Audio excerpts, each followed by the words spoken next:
Welcome to Oasis, Tribe with the Vibes, where we lift up the spirit and open our mind. Wellness, reflection, empowerment, joy, healing together. Your soul will enjoy. Hosted by Netta, let the journey begin. Authentic on the vibes, bringing light from within.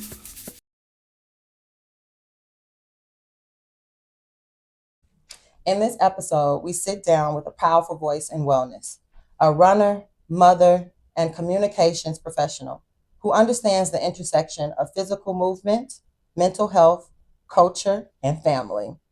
Her journey reminds us that wellness isn't linear, it's lived in the body and shaped in the stories we carry and strengthened by the choices we make for ourselves and our family. Whether she's hitting the pavement, raising her family, or navigating the demands of career and community, she brings clarity, truth, and a heart to the conversation. Today, we're exploring what it really means to build a life rooted in balance, mental strength, and whole body wellness. Today's guest, Bria. We're going to talk about and recap her Chicago Marathon. So let's not forget that we got some wins to discuss here. Even though we're going to talk about a heavy conversation, we always have to start with the wins. Okay? Start with gratitude. Our mission is to bring light to mental health, breaking stigmas, and striving for better mental health in our community with awareness and action. So, again, there's a trigger warning for this conversation. We will talk about mental health struggles, depression, and may even talk about suicide. So, please use your own discretion as you continue. And may peace and love be with you.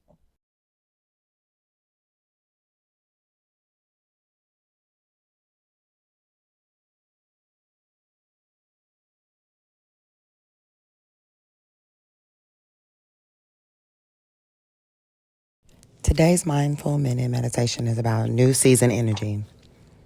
So make sure that you're comfortable and take a slow breath in and let it out gently. As you inhale, imagine stepping into a new chapter, not rushed, not pressured, just steady. And as you exhale, release the version of you that did the best you could with what you knew. Now ask yourself quietly, what am I ready to outgrow? What am I prepared to embody?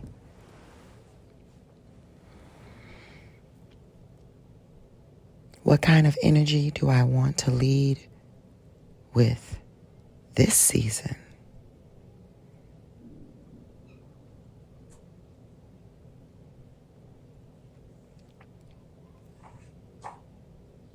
Pay attention to your breathing as you sit with those thoughts. Focus on your breathing. And if you catch your mind wandering, that's okay. Just notice that it wandered and bring it back to focus on your breathing.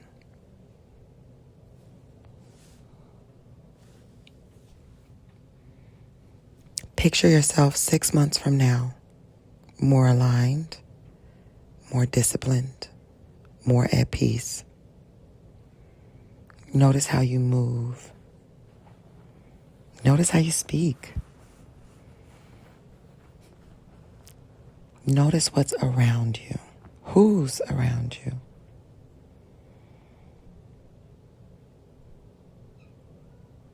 And 6 months might be really far to think about. Think about yourself next week, more aligned, more disciplined. Take one more breath here and affirm softly within your heart. And you can place your hand over your heart for this. I honor who I was. I embrace who I am becoming. This season isn't just about where you've been. It's about the next level of you. Let's begin. Welcome to today's conversation. Again, thank you for joining today's conversation. And again, if this is your first time joining us, welcome, like and subscribe. But seriously, I am so excited to have Bria here for the first time. I mean, like for the first time, period. And so I have so many giggles and like, I feel like a kid. And I've always tell my friends that I'm 12 and inside anyway. And so it feels like I'm having a party that my parents don't know I'm having, and they're out of town for the weekend. I have to like hurry up and like have the best time that I can have before my mama texts and say she on her way. You know, like that's what it feel like. That's what that energy feels like in my stomach. You know, and I don't know. Like I don't feel like excited. It encapsulates that, and so I had to describe that. I love because that. that's what it feels like having you over. Like, I still can't believe it's the first time, and Same. That's what I think is bonkers for me because yes, it doesn't feel like the first time. It doesn't. I was just telling you that your space feels so comfortable. It feels like a safe space. So I like the energy you brought here. Yeah, we appreciate that so It's great. much. Yeah. You have to tune in for that kind of energy. So make sure you like and subscribe and comment. You know, let us know. Mm-hmm. But having Bria here at this time does bring me joy, but there's such a serious topic that we're going to talk about. And so I would like for you to tell our guests why you're here, why you're at OTWV right now, willing to share this story with us. Yes. I'm here because I feel like it's so important as Black women, Black people, to share about our experiences, to share about our journeys with mental health, just so that other people can learn from it, or at the very least, if they don't learn, just feel safer talking about it. So any opportunity I have to share about my story, to talk about what I've been through, I'm honored. I just feel like it's important. And we're honored that you are here with us. We really are. And we're honored that you're so brave to do this. I have never really spoken about mental health issues or what have you, I think, yet on the podcast. And so I feel comfortable enough and safe enough to have this conversation with you as well. Because I do think I also am breaking stigmas and setting forth and trailblazing in my own bloodline. I just feel like I'm that person that's supposed to break some cycles. And I don't know where that came from, but I've always done either the opposite of what everybody else did. And so it just feels like this was the path that I was supposed to take anyway. And it's unfortunate that it's a lonely one or, you know, a solo one. Because I won't say it's lonely because I have a tribe, okay? But solo is real. Yes. You know, it's a much solitude space. And so we're going to talk about some heavy things that you only really deal with sometimes alone. Right. And that's the thing. I feel like so often people feel alone, but there are so many people who feel exactly like you do, who feel exactly like I do. And so that's why it's important to talk about it, because when you don't feel alone and you realize there are so many other people that feel the same way, it opens a space. It makes you feel safer. It makes you feel like there's a solution. Or even if there's not a solution, if there's other people who are going through the same problem that I am, I feel a little bit better about it. Yes. And I found myself, you know, watching wellness podcasts or listening to them, and I'll scroll through the comments. I won't leave a comment. I'm just gonna put that out there, okay? And yes, we're asking our audience to leave comments, and I understand when we don't get comments sometimes because we ask some really deep questions. And if I'm not willing to answer the question, I completely understand someone else not doing so. I think we foster a safe space in our comments. Absolutely. Other comment sections don't be safe. Correct. They be correct. People clown you. And they get a little aggressive over a comment. Yes. It's a lot to type out aggressively. I just don't have the patience for it. Yeah. So, safe space over Absolutely. But I scroll the comments, and when I see folks that say the exact same thing that I might have written in my journal, I'll heart it or I'll like it. And it'll make me feel 20 times better than if I hadn't read through the comments. 1,000%. You're like, I'm not crazy. Yeah. If there's at least one other person who feels the way that I feel, okay, I'm validated. Like I feel a little bit better. So that's why I share my story, because I know that sadly, there are so many situations similar to mine. And it's like, if we can, even just a community of two is better than an island of one. Yes. Yeah. Yes. We've always said if any of our videos reaches one person who changes a habit, who changes a mindset, who breaks a cycle, because someone has to break the cycle. Yeah. I feel, are of the generation that did everything they told us to do. We went to college, so we got the debt. We bought homes so we could leave wealth and pass it a legacy on. The list goes on. And where are we now? Right. And so I feel that because we were sold a dream, we realizing that we have to create our own dreams. And that means we have to break away from capitalism and isms. And that means you have to get out of the system. And a lot of the systems happen in your family. Because the first thing, family with opinion were like, why are you doing that? Why did you just decide to, why do you want to be healthier with your emotions? Why won't you let me still do the same things that we used to do? Because that's unhealthy and it's toxic and it's hurting my mental health. So for my peace, I'm gonna be over here, So I appreciate you for bringing light to the conversation, because we haven't had this sort of conversation yet, and it needed to be had. There's so much in the algorithm that is unhealthy for us, that I'm so grateful. See, I always get emotional like in the first little bit, that you're bringing light to this, pure light to it. So let's begin with what's a recent win that you want to share with the tribe. Recent win. How recent we want to get? As recent as you want to get, As recent. Can I do more than one? Yes, please. Okay, so the obvious one is in October, I completed the Chicago Marathon.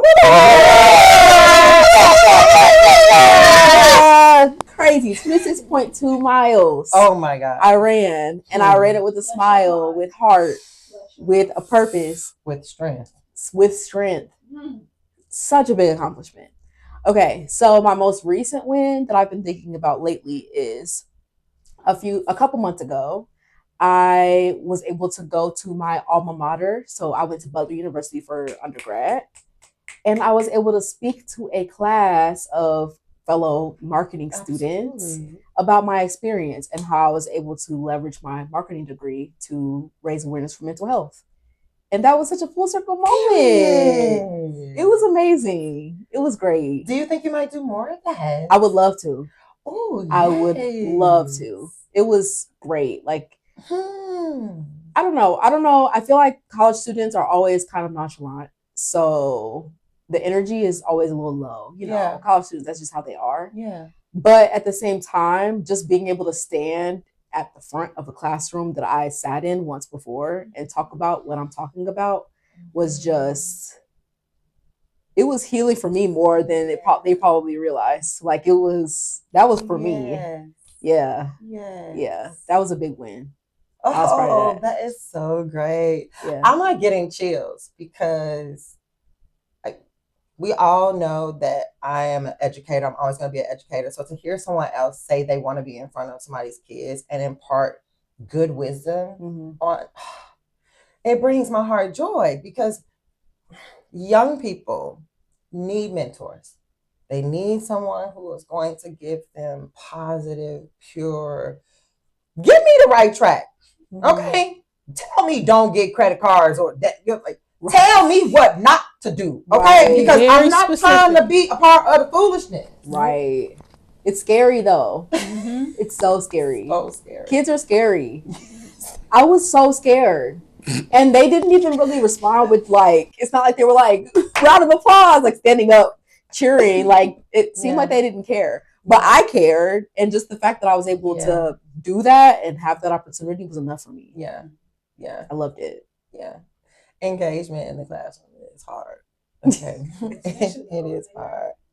It's so awkward. Well, the younger they are in regards to me, because I'm just going to give y'all a little cue into behind the scenes. This is a young person here. And the next question, is like, what song instantly puts you in a good vibe? And I hope she brings up who it is, because I can't get the song out of my head. And I just don't want to say the acronyms on purpose. But how do you engage these young people? Two-tone yellow APs looking like Weezy. Told her I'm big like B, but she ain't believe me.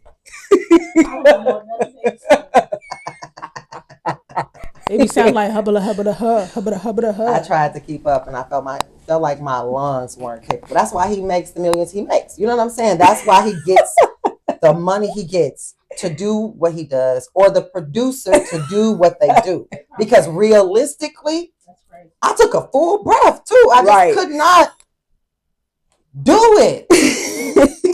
Couldn't do it. And I appreciate those that can. So yeah, tell us the song that instantly gets you into a good vibe. Like Weezy by Playboy Cardi. I also love Fried Chicken by Baby Chief Do It.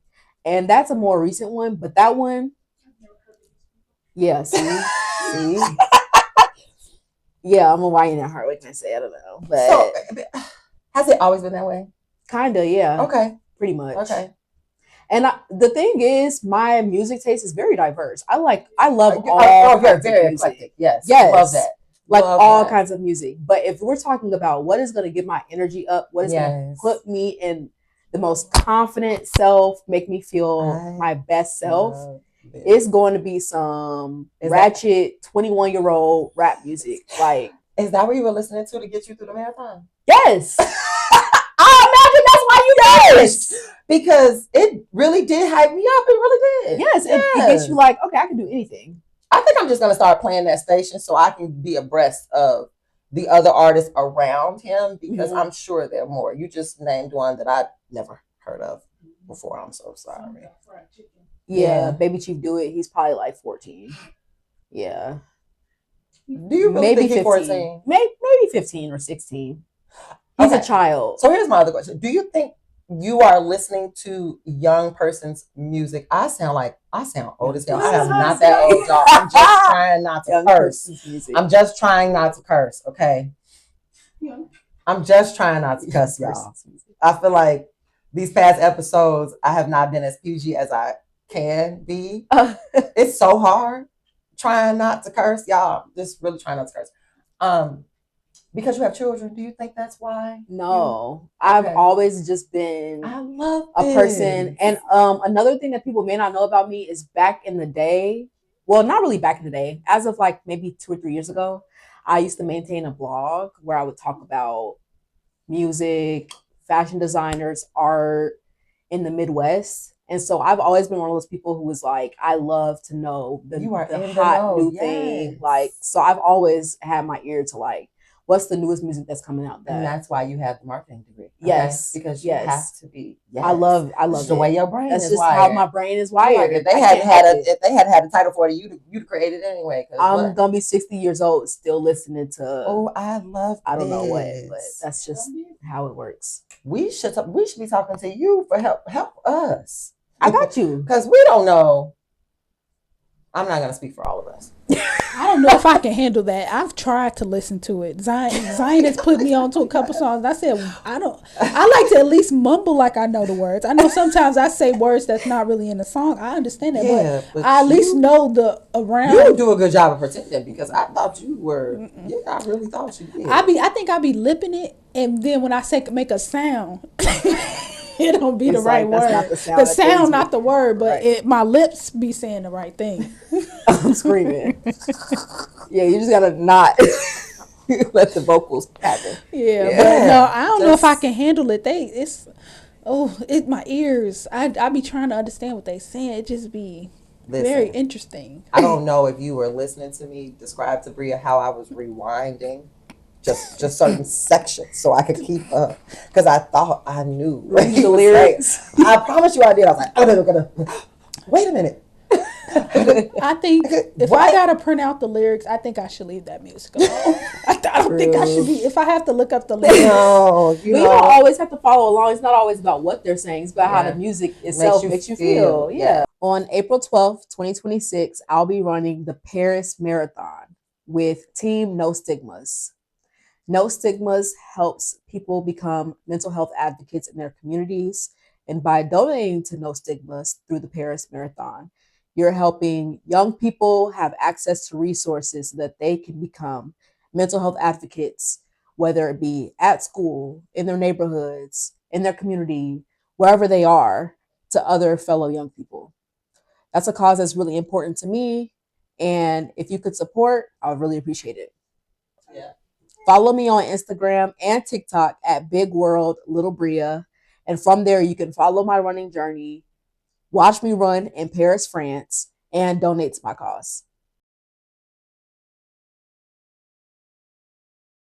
To hear that through your ears while you're running, that feels real charged. Right. Can you tell us what inspired you to run in the first place? Because we need to add that to the list of all the things. I love it. Yes. So years ago, I'm talking about like college, I had an aunt. She was my favorite auntie, like my second mom. And she started running. She would run and walk, and she was training for a half marathon. Mind you, this was not an aunt. This is not a family member who's like known for fitness. Like she was like older, like that just wasn't her vibe at all. But that was the point. She would always tell us, like, if I could do it, you could do it. Oh. And so she was pushing people, like, if I could do it, you could do it. If I could do it, you could do it. And so in college, I was like, all right, she right. If she could do it, I'm gonna do it. So I prepared to run my first race with her, and we did the Soldier Field 10 miler. Yeah, and it was great.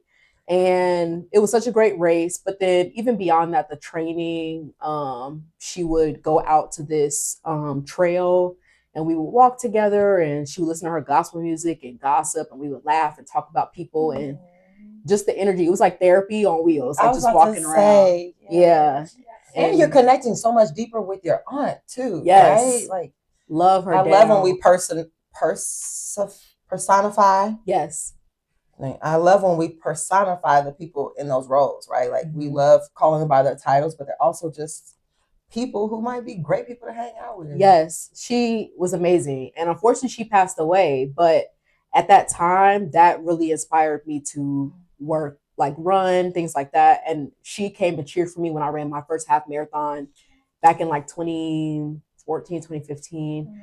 And even after she passed away, I feel like most recently I experienced another great loss. And I randomly remembered how I felt when I would run and the therapy sessions that it felt like it was creating.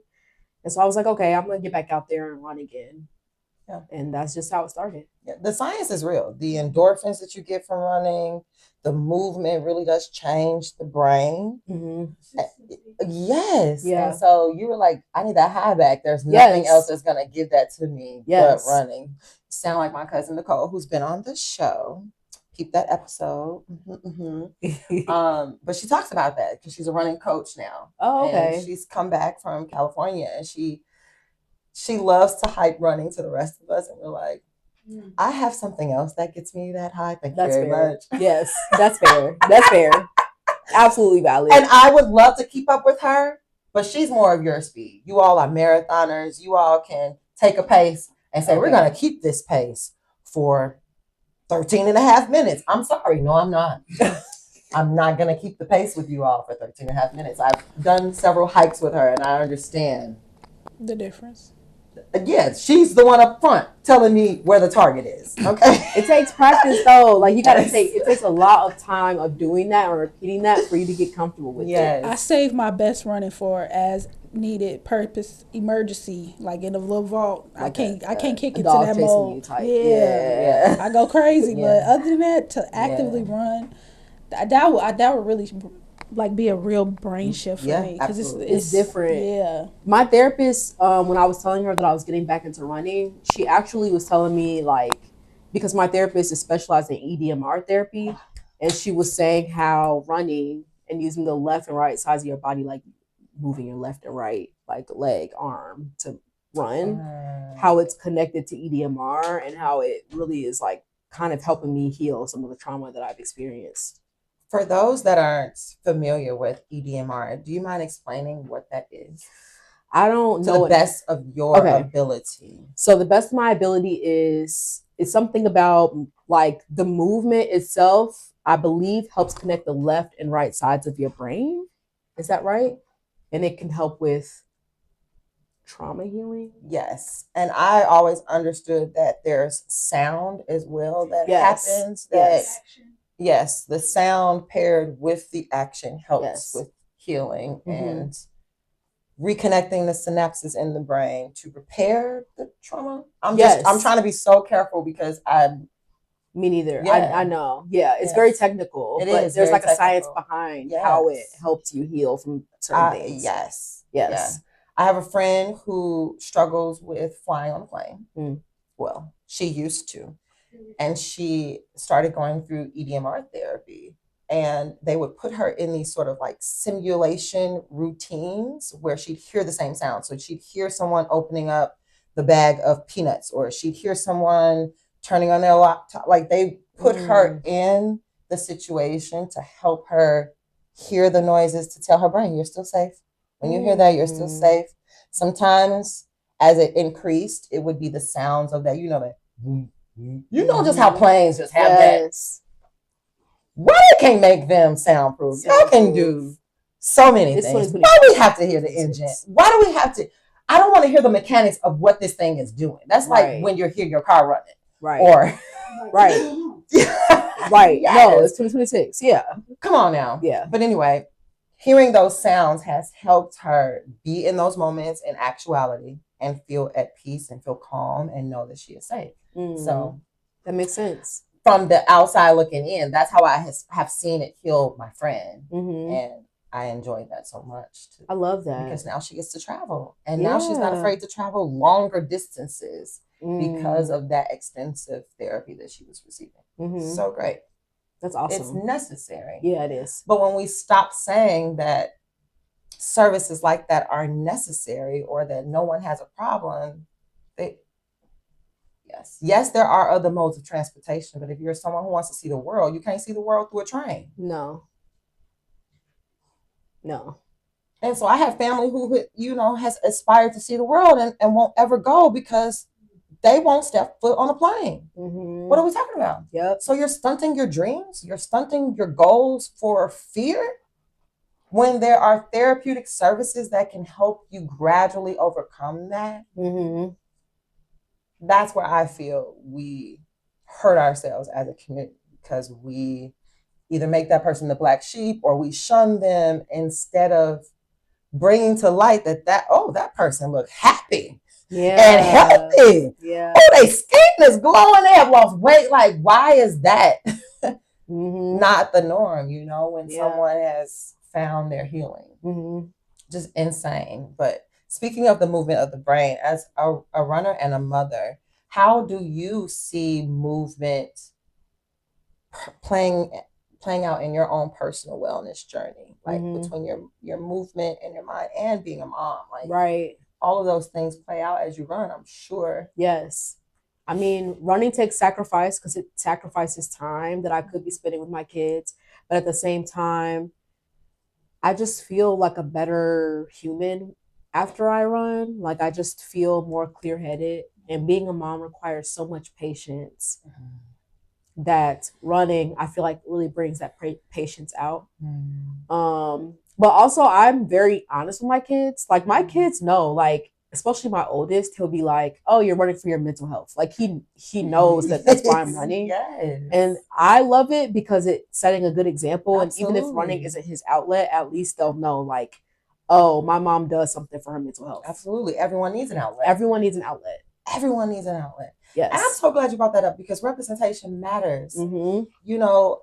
We spoke earlier, but children are just tiny adults. And if you speak to them as adults, as humans, as soon as they're out the womb, they become very critical thinking human beings who want to read, who want to know how to communicate with you. You're talking to me.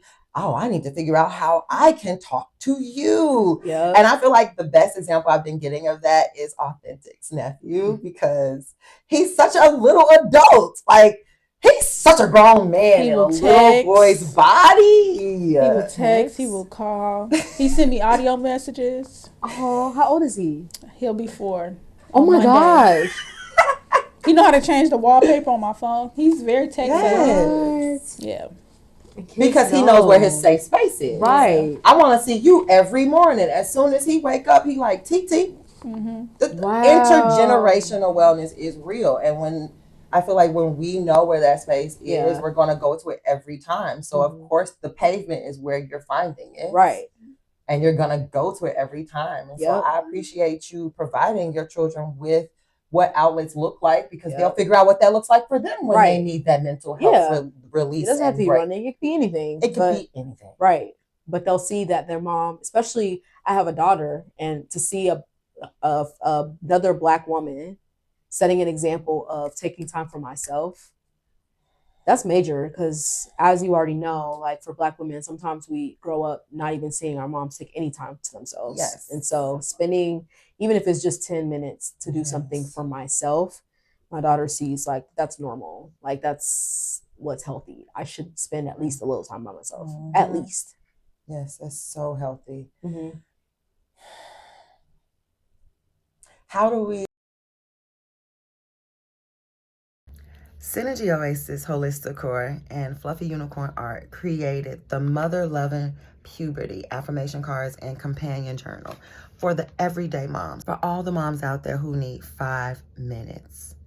We created it compact, easy to put in your purse, keep on the go, so that you can give yourself a pick-me-up in those moments that you need it, because motherhood feels like mother puberty, no matter what stage and age. Get it at synergyoasisforyou.com.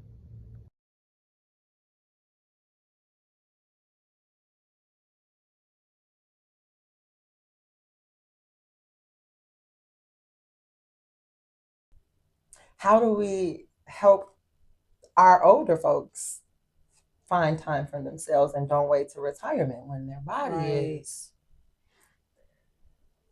I mean, I'm asking a rhetorical question, because that's immediately what I'm thinking about, are just the seniors in our lives that waited till they were in their 60s to try to pursue something. And now, because of the lack of movement, they can't actually do those things. So again, we haven't said it before. If this is your first time watching this podcast, welcome to a wellness podcast where we advocate for you to see your doctors and your practitioners and your therapists and your psychiatrists. See your healers, your Reikis, your shamans. Go see them for full body healing, okay? Welcome to Running Towards Wholeness, all right? Thank you for joining the conversation. Who do you feel you're becoming now as you are transforming in front of your children? I'm becoming a person who's growing more and more comfortable with not having as much control, which is really hard, especially as a mom. But the more that life happens and the more that I'm faced with trauma or faced with obstacles, I'm just learning like we have no control. And the sooner you realize you have no control, the sooner you'll find peace.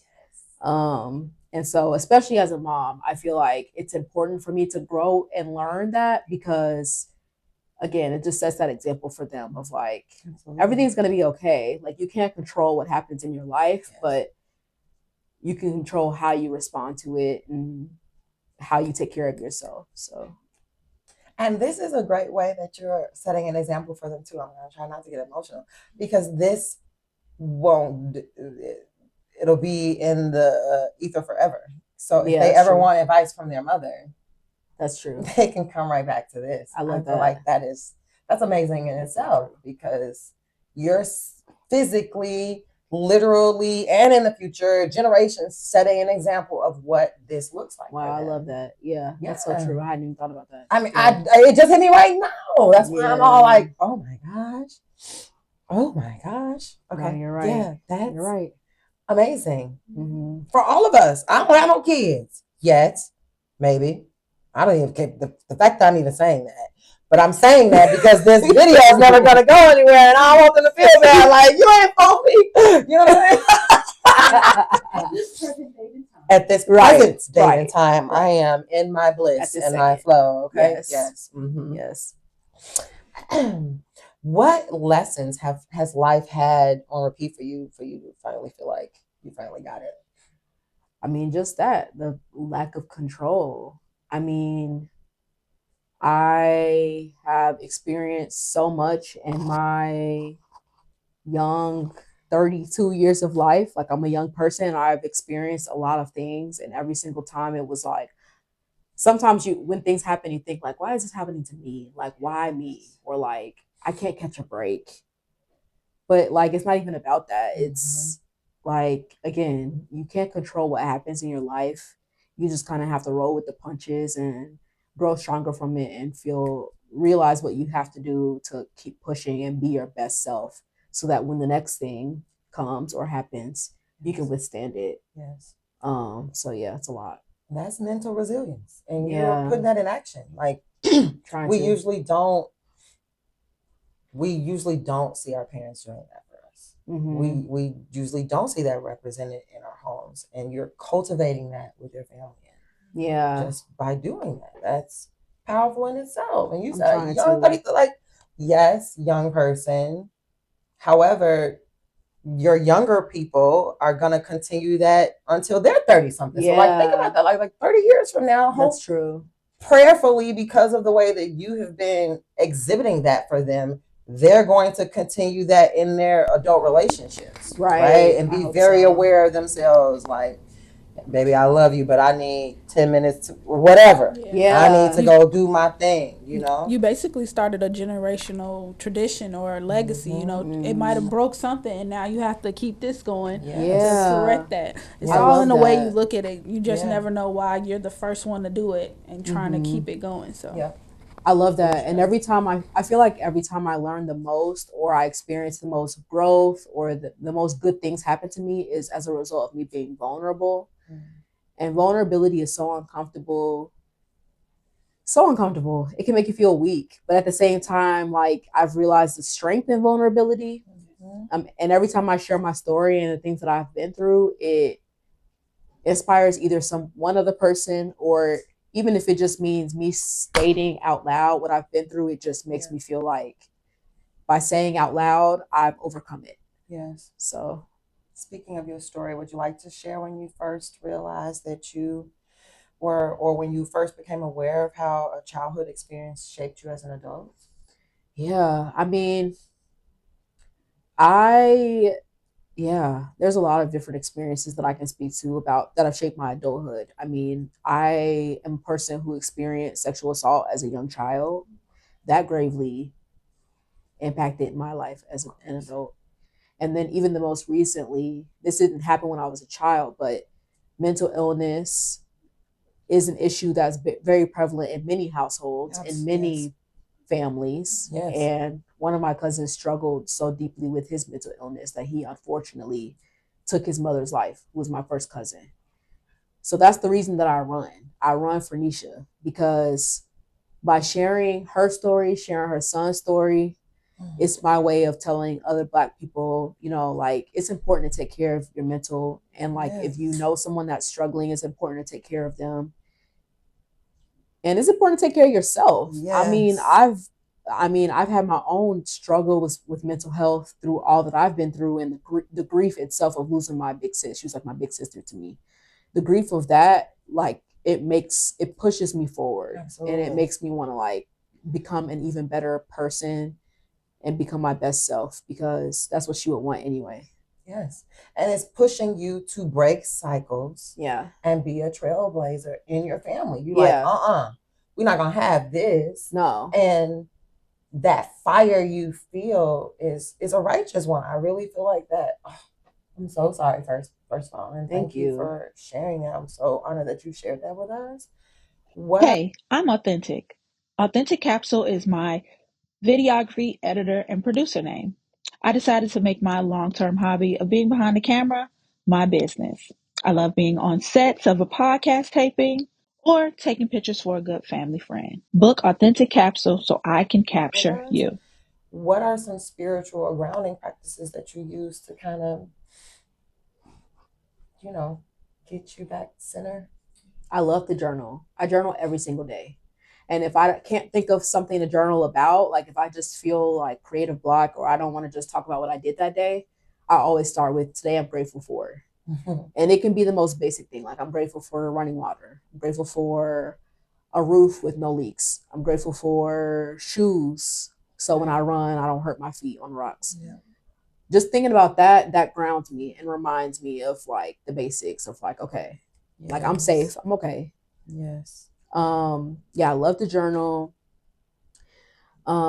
Music grounds me as well, and not just the YM music. Sometimes, turn on a little Lauryn Hill, turn on some of the, some of the classics, and that'll help me feel good too. And just, dancing with the music. Dancing is another act that is just like, you just get to feel what you're feeling in the moment. Yeah. So yeah, all healthy ways, all healthy ways of dealing with that. And again, I don't know if I can say this in the ground, but breaking stigmas, breaking cycles, it's not roses and butterflies. It doesn't feel good when you're doing it. No. It don't feel good when you're doing it. At all.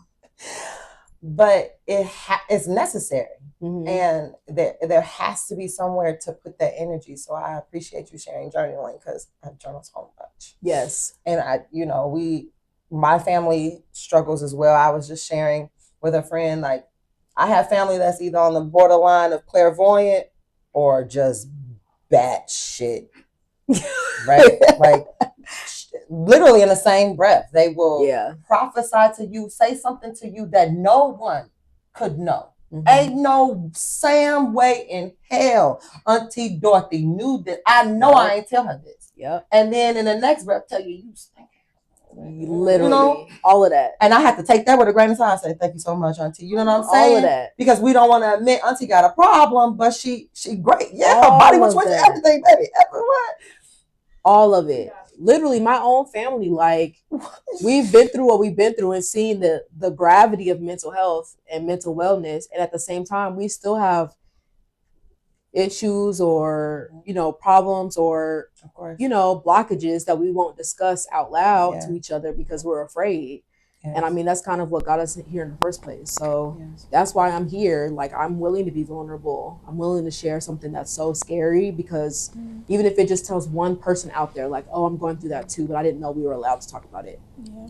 Even if it just tells one person. Yes. I think it's also a stigma, like, I think a lot of Black households kind of have this have side of the family. So like mom's side might be this, you know what I mean? And so I think it's a heavy stigma where the have-nots have these mental illness. They're the ones, you know what I mean? It's coming from one type of Black people or, you know what I mean? When that's not the case. It's like you never know, traumatic experience can make someone have mental illness out of nowhere. You just never know what made that mental illness. You know what I mean? Right. So I think that's one thing we really need to stop. Like, it's just, you're neurospicy. You just have to do things another way. It's no different than just accommodating someone. It's like being courteous to your elders, being courteous to some kids.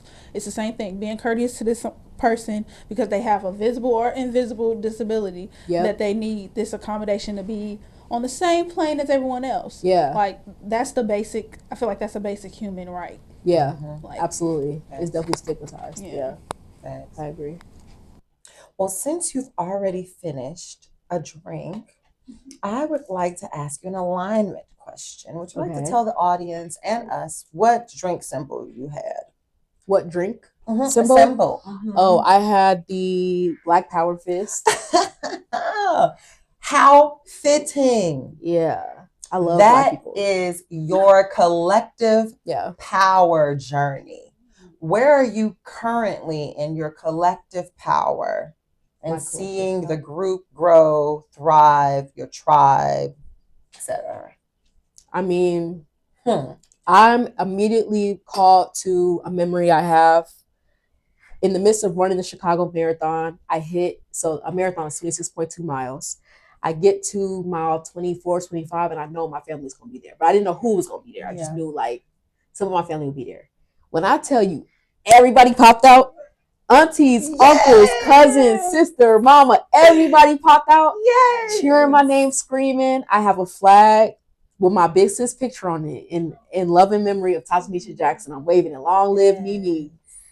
And just seeing everybody so proud of me and screaming, crying, so excited.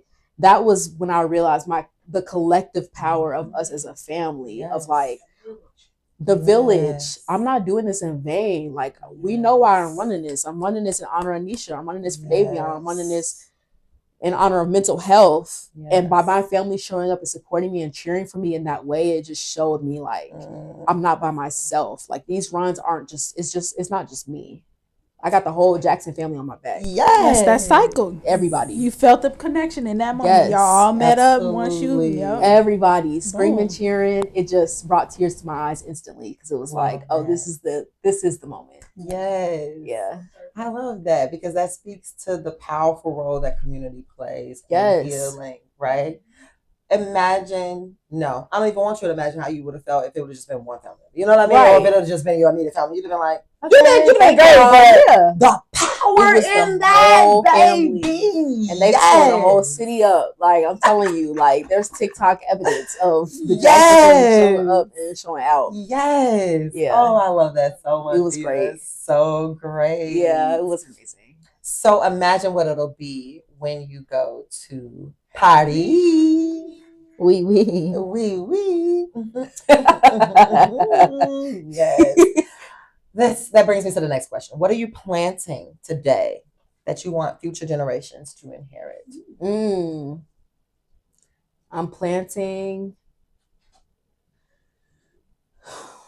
planting the power of being vulnerable, being comfortable being vulnerable.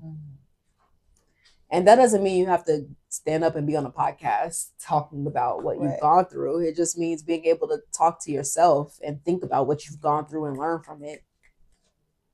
Because, yeah, that's what I'm doing. I'm turning my pain into purpose. That's been my punchline this whole time. Turning my pain into purpose. Yes. Yeah. Yes. Because you have to. I mean, you just have to. What do you feel is one non-negotiable that Black women should do for that, like, wellness to turn their pain into purpose? Yes. Take 10 minutes. Set a timer, 10 minutes, and do something for yourself. For you only.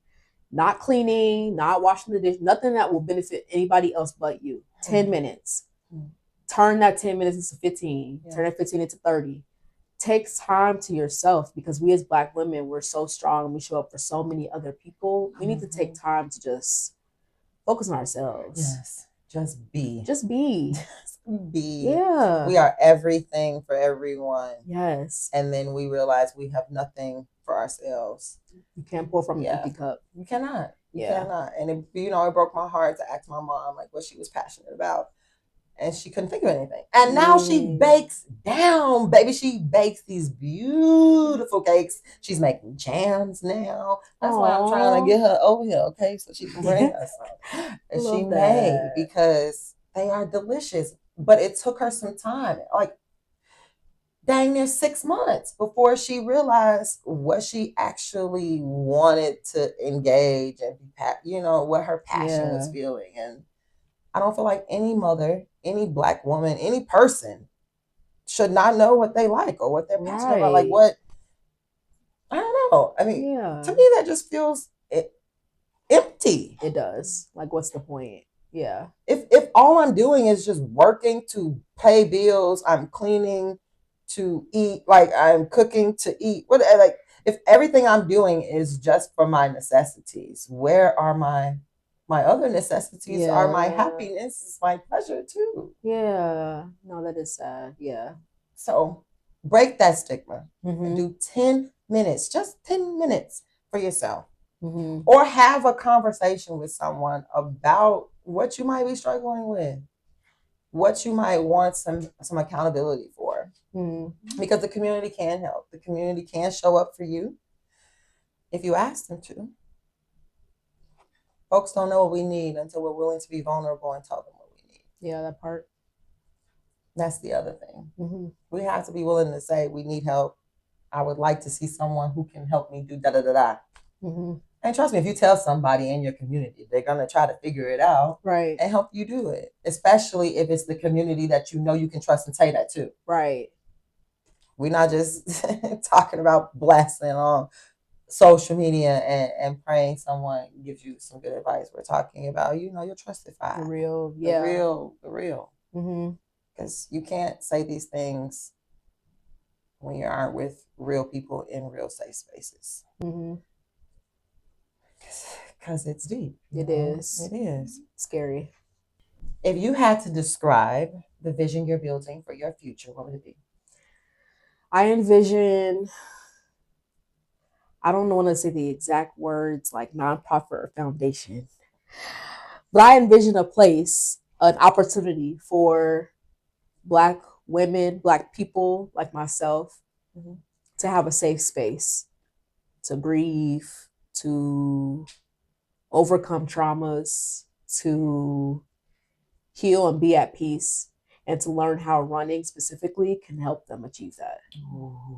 That's what I envision. Ooh. So right now, I'm running with a nonprofit called No Stigmas. That's how I ran the Chicago Marathon. And No Stigmas is all about creating more community mental health advocates. So they train people online to be able to learn how to be a mental health advocate so that you in turn can go into your community, wherever that is, and help people. I love that. And I love it too, because it just makes me feel like I'm running for a good cause. And especially when you talk about community, because sometimes I feel like the most impact is made when it's person to person, like safe person to safe person. Yes. Not necessarily always like a therapist or a teacher or whatever the Yes. case. Like sometimes you just need a peer. Yes. So that's why I'm running the Chicago Marathon. That's how I'm running the Paris Marathon. I'm running with No Stigmas again. So they gave me the opportunity to run in Paris, France with their team and fundraise. And all the fundraising is going towards them building a new advocacy program for young adults. So this one isn't just for, right now it's for adults, but in the future, the plan is to build this platform online. Yes. For 13 to 17 years. Yes, because the percentage of our young people who are taking their life is rising. Yep. Yes. And I think about my baby cousin. Davion was only 17, a baby. And if there was somebody in his school, somebody in his community who was trained or understood how mental health works and could talk to him about the benefits of taking his medication or just about the resources available, maybe the outcomes would have been different. And I can't change that. I can't go back in the past and change that. But if I can prevent it from happening to one more family like it happened to me, I'll do it. Absolutely. So yeah, that's what I envision for the future. Right now I'm running for No Stigmas and I'm enjoying every opportunity I have to run and raise money in support of that organization. And in the long run, I'd like to make some sort of impact directly in the Black community, especially here in Chicago, to help. And that could be starting your own. It could be. Absolutely. Yeah, absolutely. How much would you need to do that? How much do I need to start my own organization? Absolutely. If someone were to invest and donate. I'm not sure. I haven't even thought about a number. Please let us know what that number is. Okay. Yes, we can. I'm going to think more about that. Oh, yes. We love making manifestations come true. Okay. I love that. Yes. Okay, that's a good point. I'm yes. Think that. And again, if you are not in a group or have a counselor or a therapist and you need to speak to someone about the thoughts you're having and the emotions that you are feeling, please reach out to the number below. Yeah, I need help. Yeah. It's like 9. And you can text help to that number and someone will text you back. It is free. It's always free. And it's 24/7. If you're, don't feel comfortable sharing with the people you live with or are in space with, somebody is there. And if you don't have a phone to text, please go to the local fire department. Okay. Ready for the challenge? Sure. Alrighty.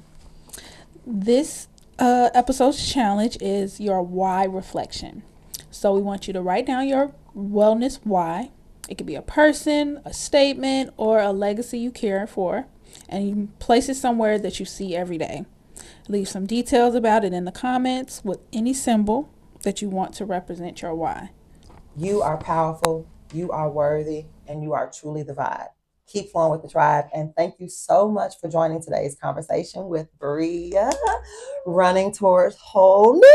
Yes. And if you liked, please subscribe, like, share. And if you're daring, comment. Be bold. Be bold. Peace out.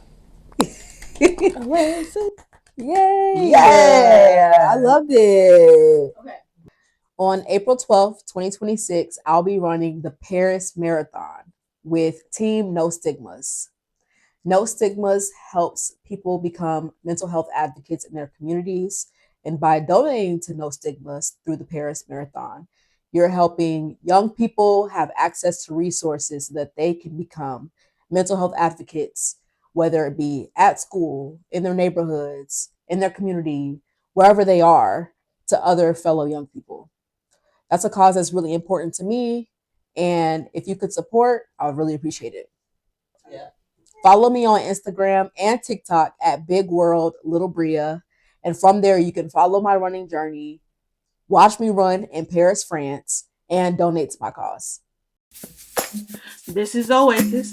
Tribe with the vibes. Let's grow. Together we thrive. Let's a good tribe flow.